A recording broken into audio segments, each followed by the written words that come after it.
শিলংয়ের জওহরলাল নেহেরু স্টেডিয়ামে অল্পের জন্য জয় হাতছাড়া হয়েছে বাংলাদেশ জাতীয় ফুটবল দলের। ভারতের গণমাধ্যম যখন বাংলাদেশকে প্রশংসায় ভাসিয়ে নিজেদের ফুটবলারদের ব্যর্থতার পোস্টমর্টেম নিয়ে ব্যস্ত, তখন সুযোগ মিসের আক্ষেপ নিয়ে দেশের পথে রহমত সাদুদ্দিনরা। 2019 সালে কলকাতার সল্টলেকের মতো আবারও সেই ড্র নিয়ে দেশে ফিরতে হচ্ছে লাল সবুজকে। এশিয়ান কাপ বাছাইয়ে ভারত ম্যাচের পর পুরো দলকে মানসিকভাবে চাঙ্গা রেখেছেন হামজা দেওয়ান চৌধুরী। এখান থেকে কিভাবে আরো ভালো করা যায় সতীর্থদের নাকি দিয়েছেন সেই পরামর্শ।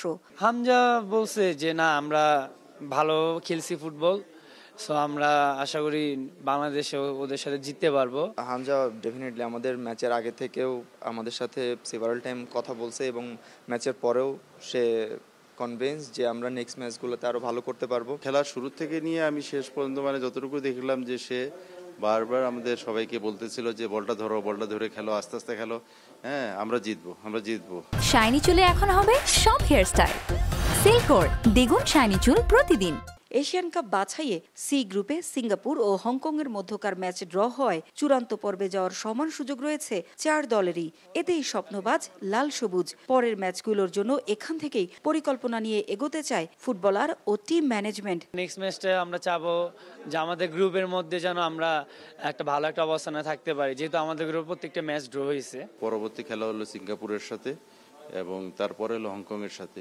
তো ম্যাচ বাই ম্যাচ আমাদের কিন্তু প্ল্যানিং করে আগাতে হবে টিম বেসিসে। দীর্ঘদিনের ঘাটতির জায়গায় স্কোরিং এর দুর্বলতা কাটাতে দেশে ফিরে এ জায়গায় আরো জোর দিতে চান ফুটবলাররা। স্কোরিং এ আমাদের একটু দুর্বলতা আছে, তো এটা নিয়ে আমাদের ট্রেনিংও কম হয় না, বাট আর অনেক সময় লাকেরও একটা ব্যাপার আছে। যেহেতু হয়ে গেছে সেটা ইমপ্রুভ করার জায়গা তো আছে। সংস্কারের পর ঢাকার জাতীয় স্টেডিয়ামে জুনে হবে বাংলাদেশ ও সিঙ্গাপুরের মধ্যকার পরের ম্যাচ। দলের হয়ে ঢাকায় ফেরার পর কাল ইংল্যান্ডে ফিরে যাবেন হামজা দেওয়ান চৌধুরী।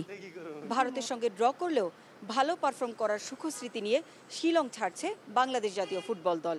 লক্ষ্য একটাই, জুনে সিঙ্গাপুরের বিপক্ষে ম্যাচের জন্য আরো ভালোভাবে প্রস্তুত হওয়া। মেঘালয়ের শিলং থেকে পারভিন আক্তার, সময় সংবাদ।